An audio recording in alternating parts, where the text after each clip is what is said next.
यह वीडियो वही है बेटा जिसको आप ढूंढ रहे हो, क्योंकि इस वीडियो के अंदर आपको पता चलने वाले हैं वो मोस्ट 20 रिपीटेड टॉपिक्स जिनसे नीट एक नहीं, दो नहीं, 3 से 4 साल क्वेश्चन लगातार पूछ चुका है। इसलिए वीडियो को आप लास्ट तक देखेंगे क्योंकि बहुत सारी टेंशन दूर करेगी और आप इजिली 90 to 100 के पास इन टॉपिक्स को करके पहुंच सकते हो। हेलो बच्चों, welcome to the channel, this side Vikas Chaudhary. आज की वीडियो के अंदर मैं आपको बताने वाला हूं बेटा 20 मोस्ट रिपीटेड टॉपिक्स जो नीट में 1 या 2 साल नहीं बेटा, आपके पास पिछले 3 या 4 साल के अंदर जिन टॉपिक से क्वेश्चन आए हैं। वीडियो बहुत इंपॉर्टेंट है, लास्ट तक देखिएगा और आपको गारंटीड आपको ये वीडियो मदद करने वाली है। और जो आपकी अभी टेंशन बनी हुई है ना कि भाई कौन से वो टॉपिक्स है यार जिनसे क्वेश्चंस बार बार पूछे जा रहे हैं, तो आज वो इस वीडियो में आपको क्लियर हो जाएगा। तो देखते हैं बेटा वो कौन से टॉपिक है। क्लास 12th के टॉपिक में यहां लिख दिया हूं। सबसे पहला टॉपिक है इलेक्ट्रिक डाइपोल। ठीक, इलेक्ट्रिक डाइपोल पे हर साल क्वेश्चन देखा गया है, पिछले 3 साल 4 साल कॉन्टिन्यूसली क्वेश्चन देखा गया है बेटा। ग्रुपिंग ऑफ कैपेसिटर में एयर फील्ड और डाइलेक्ट्रिक फील्ड बोथ दोनों वाले की ग्रुपिंग आपको पढ़नी है। Connection and disconnection of capacitor next topic है। Resistance and its combination. ठीक है, रेजिस्टेंस एंड इट्स कॉम्बिनेशन में मैं फिर रिपीट कर देता हूं बेटा, इसमें रेजिस्टेंस क्या होता है, like O is equals to L upon A, या रेजिस्टेंस का जो फॉर्मूला होता है ML upon NE square A into tau. तो ये सारे फॉर्मूले आपको इसमें रेजिस्टेंस से रिलेटेड गो थ्रू करने हैं। और इसका कॉम्बिनेशन सीरीज पैरेलल, फिर उस पर बेस्ड जो किरचॉफ्स लॉ हम यूज करते हैं वहां तक आपको रेजिस्टेंस एंड इट्स कॉम्बिनेशन में पढ़ना है और फिर आपका कोई क्वेश्चन भी अनटच्ड नहीं जाएगा। उसके बाद बेटा cell and its combination, magnetic movement important topic हुआ। एप्लीकेशन ऑफ बायोट-सेवर्ट्स लॉ पे डायरेक्ट क्वेश्चन नहीं आता, उस पर एप्लीकेशन, उसकी एप्लीकेशन कौन कौन सी हुई, जैसे कि thin wire, cylindrical wire, solenoid है ना, या इनफाइनाइट वायर, और या इनसे मिलकर बनाया गया एक न्यू सेगमेंटेड वायर। तो सेगमेंटेड भी आप इसमें ऐड कर दीजिएगा। तो सेगमेंटेड वायर्स भी आपको इसमें पढ़नी है, ये सेगमेंटेड कॉम्बिनेशन भी आपको इसमें पढ़ना है। और फिर आपका इलेक्ट्रोमैग्नेटिक वेव चैप्टर पे जब हम जाएंगे तो उसमें आपको displacement current E0 is equals to B0C इस रिलेशन पर क्वेश्चन करके जाने हैं बेटा अच्छे खासे। अगर मैं बेटा जी AC वाले चैप्टर की बात करूं तो उसमें LCR सर्किट बहुत इंपॉर्टेंट है। LCR में तो आप मान के चलो लास्ट चारों ईयर में LCR से ही क्वेश्चन पूछा गया है। उसमें इम्पीडेंस हो गया, 10φ हो गया, रेजोनेंस हो गया, या फिर आपको LCR सर्किट दे दिया और किसी एक के अक्रॉस, चाहे वो कैपेसिटर हो, इंडक्टर हो, चाहे आपका रेजिस्टर हो, उसके अक्रॉस आपसे पोटेंशियल पूछ लिया, तो उसको आप यूज करेंगे, उसको आप सॉल्व करेंगे किरचॉफ्स का यूज करके। तो किरचॉफ का यूज भी इसमें इंपॉर्टेंट है बेटा। अगर मैं ऑप्टिक्स में बात करूं तो ऑप्टिकल इंस्ट्रूमेंट आपके लिए इंपॉर्टेंट है। ऑप्टिकल इंस्ट्रूमेंट में कंपाउंड और टेलीस्कोप दोनों इंपॉर्टेंट है बेटा। उसके बाद अगर हम वेव ऑप्टिक्स की बात करें तो YDSC एंड पोलराइजेशन। YDSC में तो हर साल क्वेश्चन आ रहा है। पोलराइजेशन में आपके पास ब्रिविस्टर लॉ पे 2 बार क्वेश्चन आ चुका है और एक ईयर में मेलस लॉ पे क्वेश्चन आ चुका है। तो ब्रिविस्टर एंड मेलस लॉ आपको इसमें पढ़ना है बेटा। डी ब्रोगली हाइपोथेसिस, आप मान के चलिए डुअल नेचर में तो इसी से रिलेटेड क्वेश्चन आता है। और डी ब्रोगली हाइपोथेसिस के साथ साथ जो है फोटोन की कैरेक्टरिस्टिक को और जोड़ दिया जाता है। तो आप फोटोन की कैरेक्टरिस्टिक्स और पढ़ लीजिएगा बेटा इसके लिए।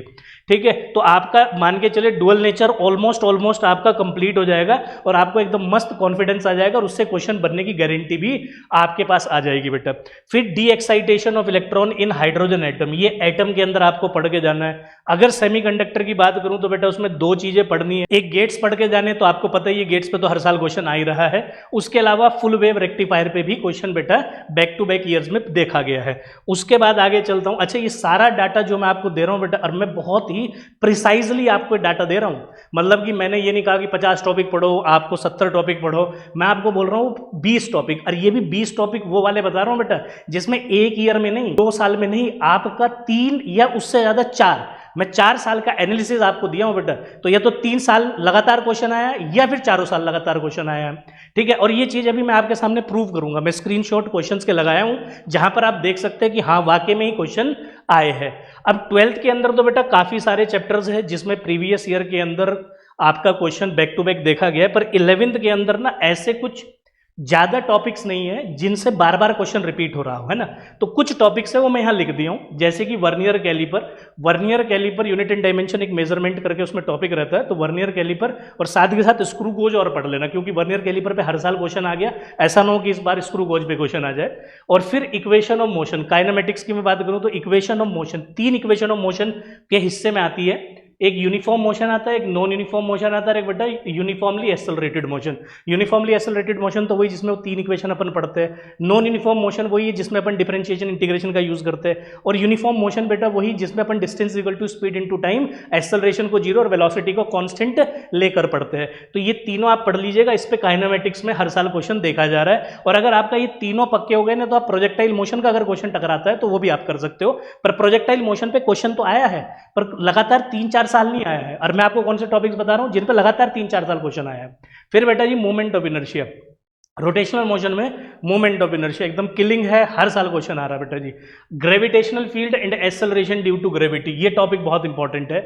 और अगर मैं एसएचएम के अंदर बात करूं बेटा, time period of simple pendulum and spring mass combination, spring mass combination को आप अलग से भी एक बार गो थ्रू करेंगे, जरूरी है कि खाली उसमें टाइम पीरियड पढ़ना है। तो स्प्रिंग मास कॉम्बिनेशन को थोड़ा एक्सप्लेनेटरी वे में आपको थोड़ा सा पढ़ना होगा, क्योंकि उससे कुछ भी क्वेश्चन बन पा रहा है। मैं लिख दिया हूं यहाँ पे time period of simple pendulum and spring combination, ठीक है।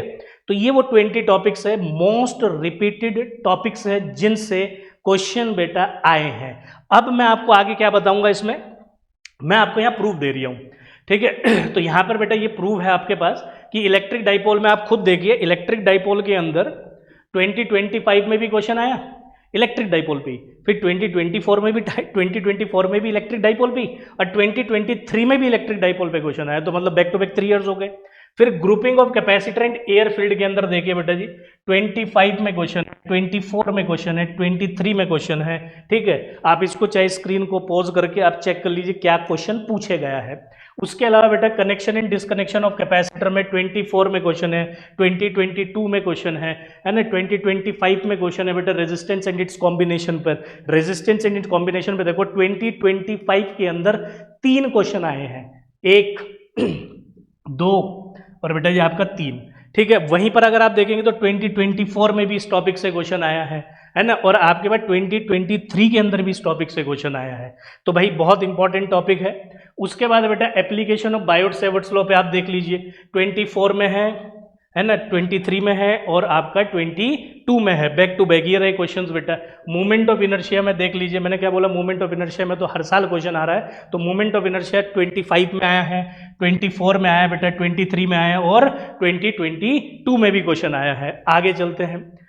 तो यहां पर मैं सारे नहीं लगाया है ना, वरना वीडियो बहुत लंबी हो जाती। अगर आप कहेंगे कमेंट में, आप अगर बोलते हैं कि सर हमें सारे के सारे क्वेश्चन दे दीजिए ऐसे ही टॉपिक वाइज, तो वो मैं आपको बेटा, आप कहेंगे तो मैं उसको आपको डिस्क्रिप्शन बॉक्स में मेंशन कर दूंगा, ठीक है। तो आगे बढ़ते हैं बेटा, तो आगे देखते हैं। अब यहाँ पे चैप्टर वाइज वेटेज देखिए आप, किस किस चैप्टर का कितना वेटेज है, ठीक है। तो यूनिट एंड डायमेंशन पहले क्लास 11th के टॉपिक लिखा हूं बेटा, है ना, पहले क्लास 11th के टॉपिक लिखा हूं। तो यूनिट एंड डायमेंशन का जो वेटेज है 2025 में, 2024 में 3 क्वेश्चन आया है, 2023 में 2 क्वेश्चन और 2022 में बेटा फिर आपके पास 3 क्वेश्चन। इस चैप्टर का वेटेज जो है वो बेटा आपका 2 से 3 क्वेश्चन का है, ठीक है। 2 से 3 क्वेश्चन एकदम 100% आप मान के चलिए इससे। तो आपके पास काइनेमेटिक्स के अंदर आप यहां से एनालाइज कर लीजिए, इसका भी जो वेटेज है बेटा 2 से 3 क्वेश्चन का है। तो काइनेमेटिक्स भी 2 से 3 क्वेश्चन कवर करने वाला है। न्यूटन लॉज ऑफ मोशन 1 से 2 क्वेश्चन आपके पास पूछा जाएगा इससे, और यहां मैं वेटेज लिख दिया हूं लास्ट ईयर्स में किस किस ईयर में कितना क्वेश्चन आया। वर्क पावर एनर्जी का उतना वेटेज नहीं है, ठीक है। तो वर्क पावर एनर्जी पर आप एक्सपेक्ट कर सकते हैं ज्यादा से ज्यादा 1 क्वेश्चन जो आपको देखने को मिल जाए। सर्कुलर मोशन में भी आपको 1 से 2 क्वेश्चन का वेटेज रहने वाला है आपके लिए। तो आप इतना इतना वेटेज मान के चलेंगे बेटा। रोटेशनल मोशन से अब हाल फिलहाल में 2 क्वेश्चन हर साल रिपीट हो रहा है, तो आप इसका भी वेटेज 2 क्वेश्चन का अपना मान के चलेंगे, ठीक है। ग्रेविटेशन के अंदर बेटा 2 क्वेश्चन कहीं नहीं जाने वाला, 2 क्वेश्चन आपका ग्रेविटेशन से आएगा ही आएगा। सॉलिड के अंदर एक्सपेक्टेड है नहीं, हो भी सकता है, नहीं भी हो सकता है। जैसे पिछले साल तो आया ही नहीं कोई क्वेश्चन, उससे पिछले साल 2 क्वेश्चन आ गए थे फ्लूइड के अंदर। तो मतलब कि हम ये मान के चल लेते हैं अगर सॉलिड एंड फ्लूइड को मैं क्लब कर दूं तो सॉलिड एंड फ्लूइड से आप क्लबिंग करके 2 से 3 क्वेश्चन एक्सपेक्ट कर सकते हैं इस पूरी यूनिट से कि सर इतना क्वेश्चन आने वाला है हमारे पास। फिर थर्मल फिजिक्स, थर्मोडायनेमिक्स और केटीजी, इन तीनों को अगर मैं मिला दूं बेटा तो इन तीनों से भी 2 से 3 क्वेश्चन का एक्सपेक्टेशन ही मैक्स टू मैक्स बता रहा हूं बेटा, 2 से 3 क्वेश्चन मैक्सिमम आएगा आपके पास। ठीक है, आप अगर देखेंगे तो पिछले साल तो आपके पास पिछले साल तो इसमें आपके पास 4 क्वेश्चन पूछे जा चुके हैं। थर्मल में 1 आ गया, थर्मोडायनेमिक्स में 1, केटीजी में आपके पास 2 क्वेश्चन।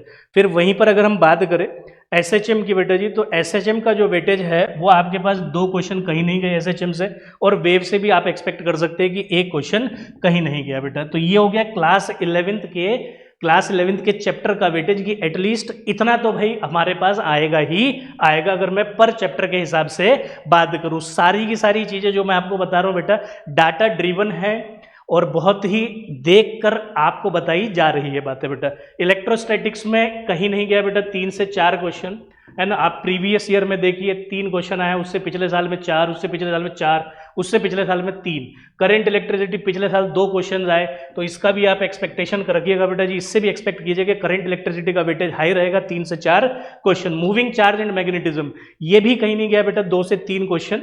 ठीक है, 2 से 3 क्वेश्चन इसके भी कहीं नहीं गए। अगर मैं इसका मिनिमम भी कंसीडर करूं तो आप मान के देखिए भाई 8 क्वेश्चन, मतलब 32 नंबर का ये इलेक्ट्रोस्टैट्स, करंट इलेक्ट्रिसिटी एंड मैग्नेटिज्म, मतलब इलेक्ट्रिसिटी एंड मैग्नेटिज्म वाली यूनिट 32 नंबर के अराउंड आपका होल्ड कर लेगी मिनिमम टू मिनिमम, और इससे ज्यादा भी आ सकता है। फिर अगर मैं ईएमआई और एसी की, ईएमआई और एसी एक्चुअली क्लब करके क्वेश्चन आते हैं। मतलब क्लब करने का मतलब ये हुआ कि किसी बार डायरेक्ट ईएमआई से क्वेश्चन आ जाता है, कभी डायरेक्ट एसी से क्वेश्चन आ जाता है, या दोनों का मिक्स क्वेश्चन भी आपके पास आ जाता है। जैसे पिछले साल ईएमआई से कोई क्वेश्चन आया ही नहीं, आपके पास दोनों क्वेश्चन ही एसी से देखे गए।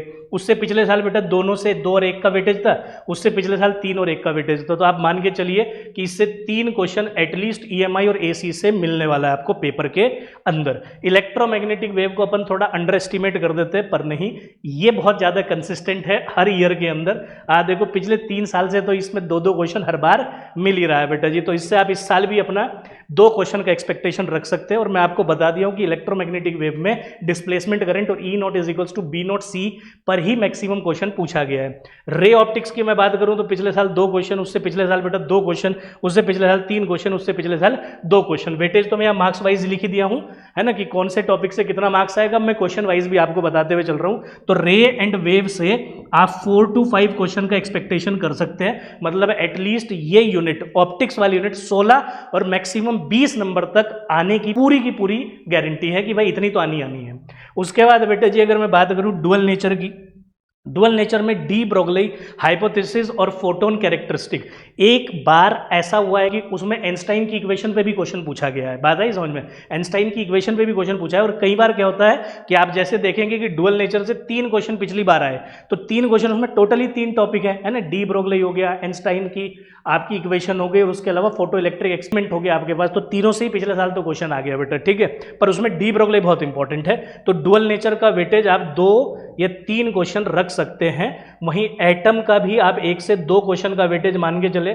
न्यूक्लियाई से हो सकता है आ जाए, हो सकता है नहीं आ जाए, ठीक है। उसके अलावा सेमीकंडक्टर से 2 क्वेश्चन, और इतना ही आप एक्सपेक्टेशन रखेंगे। सेमीकंडक्टर से 2 क्वेश्चन तो हर साल आना ही, और इस बार भी 2 नंबर का आप उससे एक्सपेक्टेशन रख सकते हैं, ठीक है मेरे भाई। तो ये आपके पास हो गया चैप्टर वाइज वेटेज कि किस चैप्टर से कितना आने वाला है। और अब जो एक बड़ा ही क्वेश्चन बच्चों के बीच में रहता है कि यार 11th से ज़्यादा आएगा सर, ये 12th से ज़्यादा आएगा, तो आप देख लो पिछले साल 2025 के अंदर, क्योंकि 45 क्वेश्चंस है ना कर दिए गए थे पहले, उससे पहले 50 क्वेश्चन आते थे, तो पिछले साल दोनों का वेटेज ऑलमोस्ट बराबर ही रहा है ना। 22 क्वेश्चन 11th से आ गए और 23 क्वेश्चन आपके पास 12th से आ गए। इस बार भी 45 क्वेश्चन ही आने हैं।